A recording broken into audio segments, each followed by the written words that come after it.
উপরে উপরে উপরে ভিজে গেছে। আস্তে আস্তে আস্তে আস্তে সবার গাড়ি ভাঙবে, তারা বিরোধীদের গাড়ি ভাঙবে, পুলিশের গাড়ি ভাঙবে। এদের কাজটাই এরকম। তৃণমূলের সারা রাজ্য জুড়ে একই চলছে। এরকম পুলিশ নিরাপদ না, সেখানে মানুষ তাহলে কিভাবে নিরাপদ? বাংলা পুলিশের গাড়ি এই গভর্নমেন্টের কাছ থেকে কেউ নিরাপদ নয়।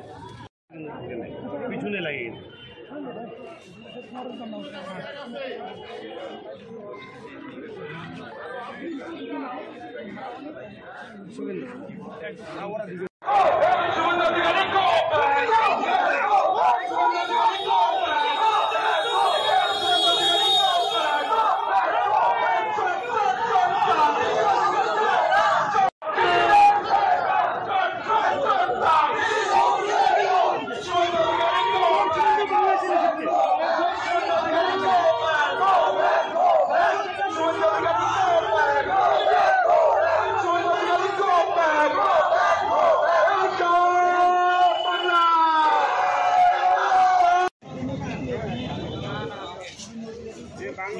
নিরাপদ নয় সেই বাংলায়